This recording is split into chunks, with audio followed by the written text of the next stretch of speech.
పరిశుద్ధుడు. దయచేసి నేను చెప్పే ప్రతి అక్షరం స్పష్టంగా వినాలని మనవి చేస్తున్నాను. జాగ్రత్తగా రికార్డ్ చేయమని, లైవ్లో పెట్టమని కూడా నేనే ఆ పిల్లగానికి చెప్పాను. ఎందుకంటే తక్కువ మంది ఉన్నారు, ఈ సందేశం సొసైటీలోకి వెళ్ళాలి కాబట్టి. క్రైస్తవులం మనం బేసికల్గా, తర్వాత ఇంకేదండి. ముందు క్రీస్తు బిడ్డలు మనకు వాట్ ఇస్ వాట్ అనేది తెలుసు. సృష్టికర్త యేసు ప్రభు, ఆయన్ని కాకుండా ఇతర దైవాలను కొలిచేవాళ్ళు డేంజర్లో ఉన్నారు, నరకానికి వెళ్తారు. యేసు ప్రభువుని నమ్ముకుంటే పరలోకం గ్యారెంటీ. యేసు ప్రభువును విడిచిపెడితే మంచోళ్ళకైనా నరకం గ్యారెంటీ. అది మన బేసిక్ ఫెయిత్. దాంట్లోంచి మనం ఎక్కడికి పోలేము, అది బేసిక్. అది so basically every good Christian will have to be a perfectionist. ఎందుకంటే మన దేవుడు లోపం లేనివాడు, మనం లోపం లేకుండా ఉండాలి. మన దేవుడు పరిశుద్ధుడు, మనం కూడా పరిశుద్ధులు ఉండాలి. కాబట్టి మనం పరిశుద్ధులుగా ఉన్నామో లేదో, లోపం లేకుండా ఉన్నామో లేదో, ఒకనాటికి క్రీస్తు న్యాయపీఠం ముందు తీర్పు ఎదుర్కోవాలి మనందరం. ఇది మన చర్చస్లోని టీచింగ్, అది వాస్తవం కూడా. వాస్తవంగా మనం ఇక్కడ ఎన్ని మాట్లాడినా, ఏ సేవ చేసినా ఒక్కొక్కరు చేతులు కట్టుకొని యేసయ్య ముందు నిలబడాలి. ఇండివిజువల్గా సంస్థ ఉండదు, అక్కడ సంఘం ఉండదు, ఫెలోషిప్ ఉండదు. I as an individual, you as an individual ఆయన ముందు లెక్క ఒప్పచెప్పుకోవాలి. ఇది మనం నమ్మాం, ఇది వాస్తవం కూడా. అందుకొరకు we try to be perfectionist. ఈ పర్ఫెక్షనిజమే డినామినేషనలిజంకి దారితీసాం. ఎవ్రీ టైం అసలు మనం నమ్మే థియాలజీ కరెక్టా కదా అని ఒక నాయకుడు ఆలోచించినప్పుడు, వాక్యానికి వాళ్ళు చెప్పిన ఇంటర్ప్రిటేషన్ కరెక్ట్ కాదేమో, ఇంకా వేరేగా చేయాలి అనుకున్నప్పుడు కొత్త డినామినేషన్ వచ్చింది. That was the basis for first Protestant church, Anglican church. Roman Catholic నుంచి మార్టిన్ లూథర్ ఎందుకు బయటకు రావాలి? ఎందుకంటే ఆయన పాపక్షమాపణ పత్రాలు అమ్ముకుంటున్నాడు. పోప్ గారు డబ్బులు తీసుకొని పాపక్షం ఇస్తున్నాడు. Pope is the visible head of the church అని. కాబట్టి ఇది రాంగ్. డబ్బులు కడితే కాదు, పాపక్షమాపణ పత్రాలు కాదు. నీతిమంతుడు విశ్వాసం ద్వారా జీవిస్తాడు, కృప ద్వారా రక్షణని ఆయన బయటకు వచ్చాడు. ఫస్ట్ చీలిక డాక్ట్రినల్ పర్ఫెక్షన్ కొరకే జరిగింది. Roman Catholic teaching was not right అనుకున్నాడు మార్టిన్ లూథర్. తర్వాత యాంగ్లికన్ చర్చ్లో కూడా టీచింగ్ విషయంలో పొరపాట్లు ఉన్నాయని జాన్ వెస్లీ బయటకు వచ్చాడు. John Wesley was an ordained Anglican minister, Lutheran minister. ఆయన ఎందుకు వాళ్ళ మెథడిస్ట్ మూవ్మెంట్ స్టార్ట్ చేశాడు? యాంగ్లికన్ చర్చ్లో కొన్ని లోపాలు ఉన్నాయని బయటకు వచ్చాడు. ఆ తర్వాత ఎవరో ఒకరు అనుకున్నారు మోడ్ ఆఫ్ బ్యాప్టిజం కరెక్ట్గా లేదు, స్ప్రింక్లింగ్ కాదు, ముంచడం ఇవ్వాలనుకున్నారు. అది ఇంకో డినామినేషన్ స్టార్ట్ అయ్యింది. ముంచడం ఇస్తేనే లాభం లేదు, ముందు అన్ని భాషలు మాట్లాడాలా అని ఒకరు అనుకున్నారు. అది ఇంకో మూమెంట్ స్టార్ట్ అయింది. సో ఎవ్రీ టైం ఒక చీలికకు కారణం ఏంటంటే we want to be more perfect, more holy. రేపు పొద్దున క్రీస్తు న్యాయపీఠం ముందు లెక్క ఒప్పచెప్పుకోవాలి. ఇప్పుడు స్ప్రింక్లింగ్ తప్పు అని నాకు తెలిసిన తర్వాత అందులో కంటిన్యూ అయితే దేవుడు లెక్క అడుగుతాడు కదా. కాబట్టి బయటకు పోవాలి, విమర్శన తీసుకోవాలి, విమర్శన ఇవ్వాలి, పరిశుద్ధాత్మ పొందాలి అనేది కరెక్ట్ అయితే, ఆత్మ లేదనే సంఘంలో ఎట్లా ఉండాలి? బయటికి వెళ్ళిపోవాలి, ఆత్మ అవసరం అనే సంఘం పెట్టాలి. So we want to be more perfect and we brought more division. Perfectionism is good, but Satan is using the good thing to divide the body of Christ. ఒక భక్తుడు అన్నాడు, every denomination started with a vision. Yes, it is true. God gave the vision but not the division. God gave the vision and Satan used the vision to bring a division. ఈ రోజుల్లో క్రైస్తవులందరూ ఒకటి కావాలంటే కాదు. ఎందుకు కాదంటే అసలు నువ్వు చిలకరింపిస్తున్నావు, అసలు నీకు రక్షణే లేదు, నీతో నేను ఎట్లా కలుస్తాను అని ఒకరు. నువ్వు ముంచడం ఇచ్చినావు భయ్, వాట్ ఈస్ ద యూజ్? నీకు అన్య భాషలు లేవు కదా, నువ్వు పరలోకానికి రావు కదా, నేను నీతో ఎట్లా కలుస్తాను? Trying to be more perfect doctrinally we have committed a great sin of lovelessness. ప్రేమ లేనితనం అనే ఒక గొప్ప పాపాన్ని మనం చేసాం. నేను చెప్తున్నాను, doctrine is important but not more important than love. Doctrine is important, not more important than unity. Unity is power. I tell you, దయచేసి అందరూ, నేను మీకంటే చిన్నవాడిని అనుకోండి, ఇక్కడ ఉన్న వాళ్ళందరి కాళ్ళు కడగడానికి కూడా నేను చాలా సంతోషంగా ఇష్టపడతాను. If you allow me, that is my mind and my heart. నేను పెద్దవాడిని చెప్పడం లేదు, కానీ దయచేసి ఆలోచించండి. మనం ఒక సమస్య ఎదుర్కోవడానికి వచ్చినప్పుడు ఒక్కొక్కరి జీవితంలో పర్ఫెక్షన్ గురించి, లోపాల గురించి మాట్లాడుతున్నాం. ఇదే ఒక సిక్కులైనను పట్టుకొని కొట్టండి. ఇక్కడ ఈ సెంటర్లో ఒక సిక్కుని పట్టుకొని కొడితే హైదరాబాద్లో సిక్కు పాపులేషన్ ఎంత ఉందో తెలుస్తుంది. మొత్తం వచ్చి ఇక్కడ ఉంటారు. ఒక ముస్లింని పట్టుకొని కొట్టండి, హైదరాబాద్లో చుట్టుపక్కల ముస్లిం పాపులేషన్ మొత్తం వచ్చేస్తారు. అప్పుడు వాళ్ళు పర్ఫెక్షనిజం మాట్లాడరు. నువ్వు అల్లా ఆజ్ఞ ప్రకారం ఉన్నావా లేదా, పర్సనల్ లైఫ్ కరెక్ట్గా ఉందా లేదా అని మాట్లాడరు. వాడు మంచోడు చెడ్డోడు మావాడు పోయి. ఇప్పుడు ఒక ముస్లింను కొడితే వాడు మంచోడ చెడ్డోడు కూడా ముస్లిం మొత్తం వస్తారు. ఒక సిక్కును కొడితే పర్సనల్గా వాడు మంచోడ బద్మాష చూడకుండా అందరూ వస్తారు. క్రైస్తవుని కొడితే వానికి భాషలు లేవు కదా అని ఒకడు రాడు, వాడు చిలకరింపు కదా అని ఒకడు రాడు, వాడు పర్సనల్ లైఫ్లో వాడు వ్యభిచారని ఒకడు రాడు. We talk about perfectionism and that is spoiling the unity. Unity is power. నేను చెప్తున్నా, వాడు తప్పే చేయను ఒప్పే చేయను, ఓ హమారా భాయ్ హాయ్ భాయ్ అని చెప్తున్నా. నేను ఎప్పుడు అదే స్పిరిట్ నాది. కుక్కడపల్లిలో 30 ఏళ్ల కిందట యేసుపాదం గారు కొత్తగా చర్చ్ మొదలుపెట్టాడు.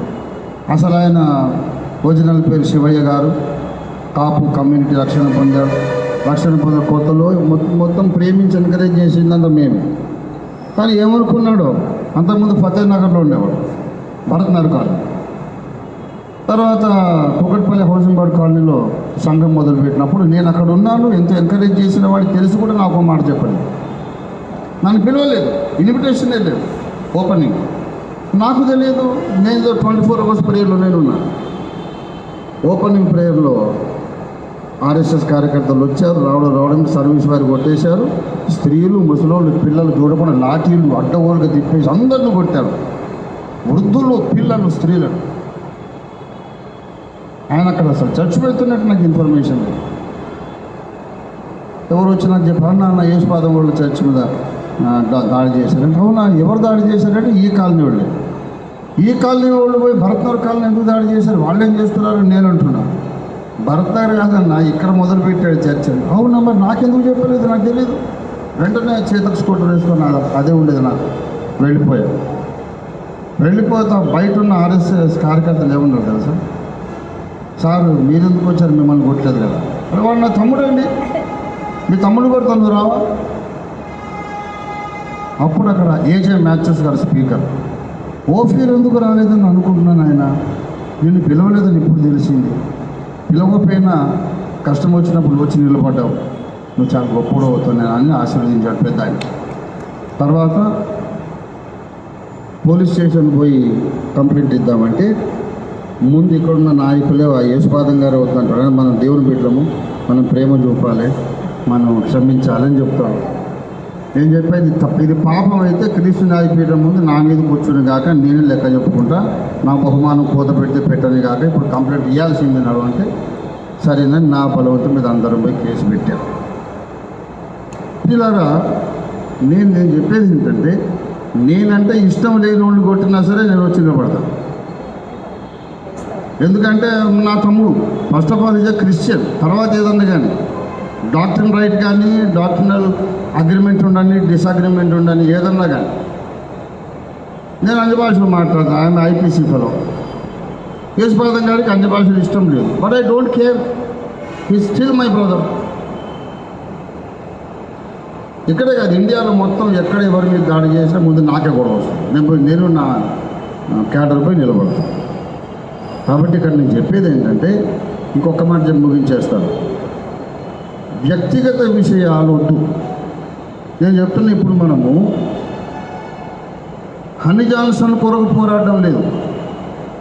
హనీ జాన్సన్ అనే వ్యక్తి కాదు ఇక్కడ ముఖ్యం. హనీ జాన్సన్ మీద చేసినటువంటి ఈ దాడి, అరెస్టు, దీని ఫలితంగా మన విరోధులైన మన శత్రు శిబిరంలో ఉండే ఆలోచన ధోరణి ఏంటో మనకు స్పష్టమైంది. శత్రువుల యొక్క వ్యూహాన్ని బట్టి మనం ప్రతి వ్యూహం చేయాలి. ఇప్పుడు రేపు పొద్దున మన మీద ఎవరి మీద నన్న దొంగ కేసులు ఉంటే క్రైస్తవులందరూ రారు. ఏదైనా ఒక నేరారోపణ ఉంటే క్రైస్తవులు రారు, వాళ్ళు పరిశుద్ధులు కదా, ఆరోపణ ఉన్న వాళ్ళ దగ్గర రారు అని తెలిస్తే వాళ్ళు దొంగ కేసులు కూడా పెట్టగలరు. ఒక పాస్టర్ గారి దగ్గరకు అమ్మాయిని పంపించి ప్రార్థన చేయమని చెప్పించి ఆమె హెల్ప్ మీ సేవ్ అని పరిగెత్తుకొని వచ్చి, ఆమె పేరేంటిది, ఢిల్లీలో ఆమె రేపు చేశాను. నాకు తెలుసు హనీ జాన్సన్ పిడి సుందరరావు శిష్యుడు. నేను పిడి సుందరరావు మీదనే యుద్ధం ప్రకటించాను. ఎందుకంటే బైబిల్ పట్టుకొని బయట తిరుగుతున్న ప్రతి ఒక్కరు చార్ల్స్ ఆఫ్ బీస్ 420 గాడే అని అన్నాడు ఆయన. మరి మనందరం 420 కనుక నువ్వు దేవుని సేవకులందరినీ 420 అన్నావు. పిఎల్ పరంజ్యోతి గారిని వాడు వీడు అన్నాడు. భగత్ సింగ్ గారిని అందరిని వాడు వీడిని తిట్టాడు. I'm against. ఆయన శిష్యుడు హనీ జాన్సన్ అయితే కూడా ఆయన Christian. I'm for him. Honey Johnson మీద కేసు పెట్టినప్పుడు అక్కడ ట్రైన్ వాళ్ళు ఎక్కారు. హైదరాబాద్ రీచ్ కాకముందు ఆర్కేపీ కార్యకర్తలు ఏ పోలీస్ స్టేషన్లో కేసు బుక్ అయింది, నాంపల్లి స్టేషను, అది కనుక్కొని నా కార్యకర్తలు అబ్బులు గారు ఇంకా కొంతమంది పోయి ముందు ఆ పిఎస్లో కూర్చున్నారు. తెలంగాణ రాష్ట్ర ప్రభుత్వంలో టాప్ పీపుల్ దగ్గర నుంచి ఫోన్లు చేయించారు. Were active. ఏం జరుగుతుంది, కేసు బుక్ కాకుండా చూడండి, ఒకవేళ బుక్ అయినా సరే స్టేషన్ వెళ్ళి ఇప్పించండి, ఆ డబ్బులు ఎంతో మేము ఇస్తాం అని మేము నిలబడ్డాం. హనీ జాన్సన్ పిడి సుందరరావు ఇప్పుడు నా ఆత్మీయ తండ్రి అంటున్నాడు. నేను ఆయన మీదనే ఎక్కిపెట్టి కూర్చున్నాను నేను. కానీ నా తమ్ముడు కొట్టాడు, నేను నవ్వు. అయితే పిడి సుందరరావు శిష్యుడైతే కొడితే నేను సంతోషిస్తాను. నేను చెప్తాను, పిడి సుందరరావునే కొట్టినా కూడా నేను అడ్డుపోతా. ఎందుకంటే ఆయన క్రైస్తవులని కొట్టారు కానీ డినామినేషన్ని బట్టి కొట్టలేదు.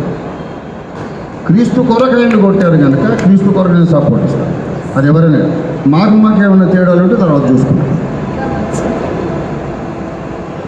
ధర్మరాజు అంటాడు మహాభారతంలో, మేము కొట్లాడుకుంటే మేము పంచపాండవులు 5 వాళ్ళు 100 మంది, బయట వచ్చి అటాక్ చేస్తే మేము మొత్తం 105 అంటారు. మాకు యుద్ధం అయితే వాళ్ళు 100 మంది, మేము 5. ఎక్స్టర్నల్ అటాక్ ఉన్నప్పుడు మేము 105 అంటారు. కనీసం ఒక అన్యుడికి ఉన్నంత తెలివి క్రైస్తవులకు ఉండదు. ఆయనకు పరిశుద్ధాత్మ లేదు, జీవగ్రంథంలో పేరు లేదు, యేసు రక్తం లేదు, కానీ అంత సెన్స్ ఆఫ్ యూనిటీ ఉన్నది. ఆ కాస్త జ్ఞానం మనకుంటే మనం ఒక ఫోర్స్గా నిలబడతాం. నేను చెప్తున్నాను, జెరూసలేం మత్తయ్య గారు ఒక మాట, అందరూ కలిసి ఉండాలా అనేది వదిలిపెట్టండి, ఇట్లా మీటింగ్ పెట్టకండి, ఒంటరిగా పోదామంటే ఆయనే సాక్ష్యం కూడా చెప్పి, ఒంటరిగా నేను పోయిన లేదు, ఆయనకి అందరికంటే ఎక్కువ తెలుసు. ఒంటరిగా నాకు ఎవరు తోడు వచ్చినా రాకపోయినా నేనైతే ఫైటరే. పుట్టిందే ఫైట్ కోరదు. నేను యేసు మీద, యేసయ్య బిడ్డల మీద ఎవడు ఏం మాట్లాడినా అది రంజిత్ తోఫీకు పర్సనల్ గొడవ. అది నా కేసు. అది నేను ఎవడు నాకు వచ్చినా రాకపోయినా, ఇప్పుడు నాతో ముందుకు నడిస్తే 5 లక్షల మంది వస్తారు. నా క్యాడర్ 5 లక్షల మంది ఆల్ ఓవర్ ఇండియా, యూపీలో, బీహార్లో, ఒరిస్సాలో, ఈవెన్ జమ్మూ కాశ్మీర్లో, కేరళలో నా క్యాడర్ 5 లక్షల మంది.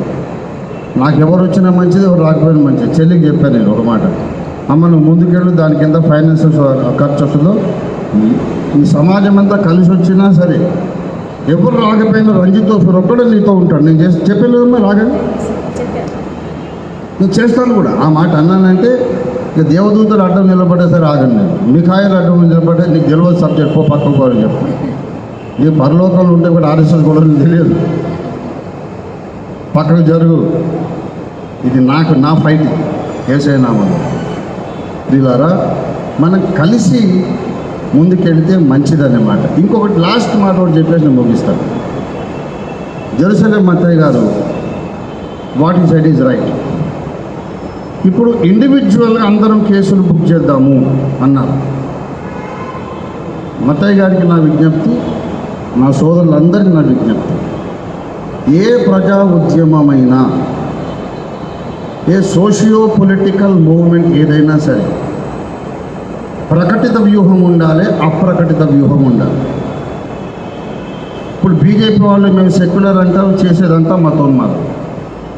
ఆన్ రికార్డు మాత్రం మతోన్మాదం ఉండదు. మాకు జనరల్ సెక్రటరీ ముస్లిం ఉన్నాడు, మాకు రాష్ట్రపతి దళితుల్ని చేశాము అని దిఖావా పైన సర్ఫేస్ లెవెల్లో చూపించుకుంటారు సెక్యులరిజం. కానీ లోపల కోర్లో మాత్రం వాళ్ళ మతోన్మాదాన్ని వాళ్ళకి తెలుసు, జగమెరిగిన సత్యం. కానీ ఆన్ పేపర్ దొరకవు. కానీ నేను చెప్తున్నా, ప్రకటిత వ్యూహం ఏంటంటే ఇండివిజువల్గా ఫైట్ చేద్దాం. అప్రకటితంగా ఏంటంటే ఒక రహస్యమైన కోర్ కమిటీ ఉండి ఎవరెవరు ఇండివిజువల్గా చేస్తుంటే వాళ్ళకి ఇక్కడ సపోర్ట్ అందుతూనే ఉంటుంది, ఫైనాన్షియల్లీ అండ్ అడ్మినిస్ట్రేషన్లీ, ఎవ్రీ. ఆమె స్ట్రాటజిస్ట్ అండ్ ఆమె ఫైటర్, ఇది అందరికీ తెలుసు. ఇప్పుడు నా వయసు 62, 63. ఈ పేపర్లు వస్తే అది complete 63 years. In ministry I'm 43 years. 1000 సంఘాలు కట్టారు. ఒక 800 మంది సేవకులు అని ఉన్నారు అనేది 1000 సంఘాలు అనేది ఇది 10 ఏళ్ల కిందటి లెక్క. అదే చెప్తున్నాను, మీ లోపల ఎన్నో వచ్చింది అంటే ఎక్కువ చేసి చెప్పొద్దు, తక్కువ చేసి చెప్పాలని ఉద్దేశం. సో లక్షల మందిని ఈ ఐడియాలజీతో నేను తయారు చేశాను. దయచేసి వైల్ పర్ఫెక్షనిజం ఈజ్ ఇంపార్టెంట్, సిద్ధాంతం కరెక్ట్ ఉండాలా, ప్రవర్తన కరెక్ట్ ఉండాలి. ఇది కరెక్ట్. శరీర కార్యాలు ఉండకూడదు, తప్పు చేయకూడదు. కానీ నా కొడుకు తప్పు చేశాడని చెప్పి వాడిని ఇంకోటి కొడితే నేను ఊరుకుంటాను? ఇప్పుడు నా కొడుకే విశ్వాసి కాదు, దేవుడు లేడంటాడు. నా కొడుకు నాస్తికుడు. నాకు ఒక కొడుకు ఒక కూతురు, వాళ్ళ పెళ్ళి లేదు. కూతురు విశ్వాసి, కొడుకు వాడు విశ్వాసి కాదు. నాకు దూరంగా పెరిగాడు, వాడు నాస్తికుడు. నా కొడుకుని కూడా తూరుకుంటాను నేను. కాబట్టి అనుబంధం అనేది, సెంటిమెంటల్ రిలేషన్షిప్ ఒకటి అనేది క్రైస్తవులందరికీ సాటి క్రైస్తవులతో ఉండాలి. I feel sentimental relationship. దేవుడు రాజు తమ్ముడు వచ్చాడు, నా సొంత తమ్ముడు అనుకుంటాను నేను. పొలిటికల్గా, సోషల్గా అప్పుడప్పుడు మనం ఏమేమి కార్యక్రమాలు చేసినా కూడా హీజ్ మై బ్రదర్. దేవుడిని పడుతూ నేను పోయి కర్ర పట్టుకుని నిలవ, ఎవరిలో నా తమ్ముడిని పెట్టుకుంటావు, హతం కరంగా తుజే. అక్కడ కథ వేరే. మళ్ళీ ఇప్పుడు 3 అయిందంటే ప్రకటన గ్రంథ వ్యాఖ్యానం చెప్తా, అది వేరే సంగతి. కానీ నా తమ్ముళ్ళ మీదకి ఎవరు వస్తే మాత్రం అరమేగద్దు యుద్ధం, అది కూడా ప్రకటనలో ఉన్నది. సో మనం ఈ యాటిట్యూడ్ మనం కలిగి ఉంటే అవతల వాళ్ళ అటాక్ను మనం కొంత తగ్గించవచ్చు. ఇప్పుడు ఆ బ్రదర్ ఒక మాట అన్నాడు ఏంటంటే, ఈ ఆర్ఎస్ఎస్ వీళ్ళందరూ ఉంటారు, ఎక్కడికి పోరు, మనం కూడా ఎక్కడికి పోము. Your right. ఇప్పుడు ఈ మతోన్మాదం లేకుండా చేయగలమా? చేయలేదు. అది ఉంటూనే ఉంటుంది. మనం కూడా మన పని మనం చేస్తుంటాం. వాళ్ళు మనం ద్వేషిస్తారనే సంగతి యేసుప్రభువే చెప్పాడు. మీరు లోక సంబంధులు కాదు, లోకంలోంచి మిమ్మల్ని నేను ఏర్పరచుకున్నాను కనుక లోకం మిమ్మల్ని ద్వేషించుచున్నది. నిర్హేతుకంగా దావీదును ద్వేషించారు, నిర్హేతుకంగా యేసయ్యను ద్వేషించారు, నిన్ను నన్ను కూడా ద్వేషిస్తారు. అయితే ఈ ద్వేషముతో వాళ్ళు చేసే పోరాటాన్ని కొంచెమన్నా మనం స్టాప్ చేద్దాం. వాడిని మొత్తం అడ్డగించకపోయినా ఒక స్పీడ్ బ్రేకర్ అని వేద్దాం, వాని స్పీడ్ అన్నా తగ్గిద్దాం కొంచెం. అప్పుడు మనం సువార్త చెప్పుకోవడానికి అవకాశం దొరుకుతుంది. కాబట్టి నేను ప్రకటిస్తున్నాను, మనం ఒక సెంట్రల్ కోర్ కమిటీకి ఏర్పడి మనకున్నటువంటి వనరులతో మనం ఇండివిజువల్ ఫైట్ ఎవరు చేస్తున్నా కూడా వాళ్ళ వెనుక ఒక అదృశ్యమైన హస్తం, సపోర్టింగ్ హ్యాండ్ ఉంటుంది. ఆ అదృశ్య హస్తమును మనం బిల్డప్ చేయాలా. బయట కనబడేది ఇండివిజువల్, బట్ కార్పొరేట్గానే మనం individual fight organised by a corporate body. This is the strategy. ఇప్పుడు అందరూ మతోలు వాళ్ళు మాటలు విన్నా కూడా పర్లేదని నేను అది లైవ్ పెట్టమని, ఎందుకంటే ఆయనకి ఇప్పటి నుంచి గడగడ స్టార్ట్ అయిపోతుంటుంది. కానీ నేను యాక్చువల్గా ఏం చేస్తున్నాడు ఇప్పటికి కూడా తెలియదు. Even now people don't know what we are going to do. పక్కా లీగల్గా చేస్తాం, మనం చట్టబద్ధంగానే పనిచేస్తాము, చట్టాన్ని మనం ఉల్లంఘించము. ఎవరిని అన్యాయంగా కొట్టినా సరే మనం అడ్డం నిలబడతాం తప్పకుండా. ఇటువంటిది ఒక బాడీ ఉన్నది అనే సంగతి సమాజంలోకి ఒక సందేశం వెళ్ళింది అనుకోండి, నెక్స్ట్ టైం వాళ్ళు ఒక వెరీ సింపుల్ ఒక విషయం చెప్తానండి. ఏ సువార్త సభ ఎవరు పెట్టినా కూడా ఆర్ఎస్ఎస్ వాళ్ళు వస్తారు, అటాక్ చేస్తారనేది ఒక భయం ఉంది. మల్కాజ్గిరిలో శాంతిశ్వర వాళ్ళ సంఘాన్ని డిస్టర్బ్ చేస్తే మేమే పోయి నిలబడ్డాం అక్కడ ఆర్కేపీ ప్రియులారా. రంజిత్ తోఫీర్ గారి మీటింగ్లో ఆర్ఎస్ఎస్ వాళ్ళు చచ్చినా రారు. ఎందుకు రారు?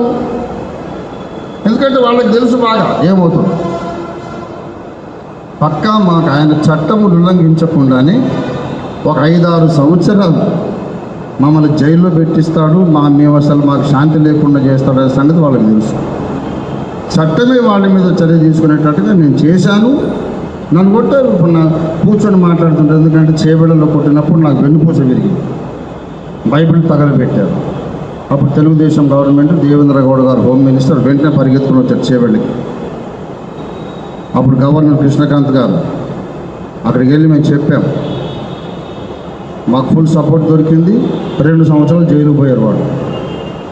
మేమేం చేసామంటే, వాడు బైబిల్ తీశాడు, మమ్మల్ని కొట్టాడు, కీబోర్డ్ పగలు కొట్టాడు, అన్నీ చేశాడు, బైబిల్ అగ్గిపులు గీసి తగలబెట్టాడు, ఏం సాక్ష్యాధారాలు లేవని వెళ్ళారు. ఇదంతా సీక్రెట్గా నా పర్సనల్ కెమెరామెన్ ఒకడు చెట్టెక్కి మొత్తం సినిమా తీశాడు. ఆ ఆధారాలతో వాళ్ళని జైలుకు పంపించారు. వాళ్ళకి తెలుసు ఓఫీర్ గారి దగ్గర పోతే ఆయన ఒట్టి వదలడండి అని చెప్పి వాడికి ఆల్రెడీ ప్యాంట్లు దొరుకుతుంది. రమ్మను పబ్లిక్గా చెప్తున్నా. గ్రాహం స్టెయిన్స్ గారిని చంపిన ఏరియాలోనే మేము మీటింగ్ పెట్టి అక్కడే సవాల్ చేసాం.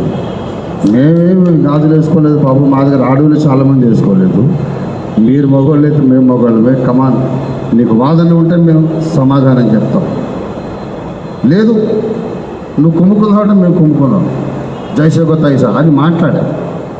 అరే క్రైస్తవుడు ఇట్లా మాట్లాడు కదా అంటే, క్రైస్తవుడు ఎలా మాట్లాడాను 1000 సంఘాలు కట్టినా నువ్వు చెప్పొద్దు కదా.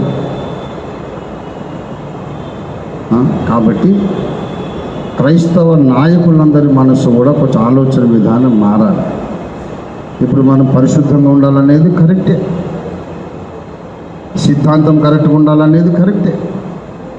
నేను కడపూరం మాసపత్రిక, ఒమేగస్వరం మాసపత్రిక పెట్టి బోధలన్నీ దిద్దుకోండి ప్రభు రాబోతున్నాడని చెప్పేవాడిని కూడా నేనే.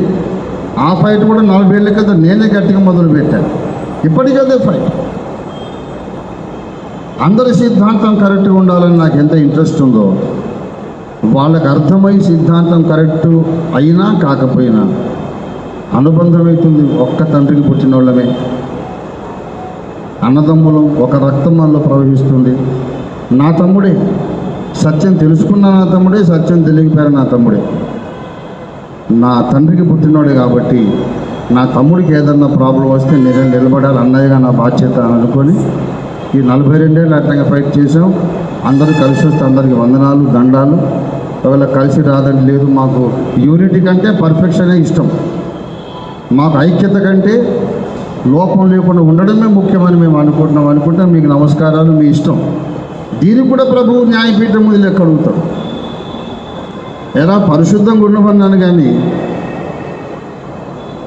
లోపం లేకుండా సత్యంలో ఉండమని చెప్పాను, కానీ ఐక్యత కంటే ముఖ్యమని నేను చెప్పాను అని దేవుడు అడుగుతాడు. కాబట్టి మనం నీతులు మాట్లాడి, పరిశుద్ధత గురించి మాట్లాడి, ఐక్యత జరగొట్టి సమాజాన్ని బలహీనపరచొద్దని యావత్తు క్రైస్తవ సమాజానికి ఇది నా సందేశం. అందుకే నేను కావాలని లైవ్ పెట్టమని చెప్పాను. ఏం పర్లేదు, నేను ఏ సీక్రెట్ లీక్ చేయలేదు. What I'm going to do I will do. అది మనోళ్ళ కంటే శత్రువులకు ఎక్కువ తెలుసు. క్రైస్తవులకు తెలియదు నా సంగతి, శత్రువులకు బాగా తెలుసు. ఆయన ఏదైతే ప్రకటించాడో చేసి తీరుతాడో అందరికీ తెలుసు. మనం చేసి తీరుతాం తప్పకుండా. మనం కలిసికట్టుగా పోరాడదాం అనేది మత్తయ్య గారు 2 అంచెల వ్యూహం. కలిసికట్టుగా అనేది ఇండివిజువల్గా మీలాగా ఎవరు చేసినా సరే కోర్ కమిటీ యొక్క సపోర్ట్ మీకు ఉంటుంది. ఇప్పుడు సహోదరికి కూడా నేను వాగ్దానం చేస్తున్నాను, మీరు ముందుకెళ్ళండి, దాని ఖర్చు ఎంత వస్తుందో ఈ కమిటీ పక్షంగా అందరు ఇస్తే సరే, లేకుండా నేను ఒక్కడన్నా సరే దాన్ని సపోర్ట్ చేస్తాను. Okay, God bless. అందరికీ వదలు. Thank you mark. Thank you so much sir.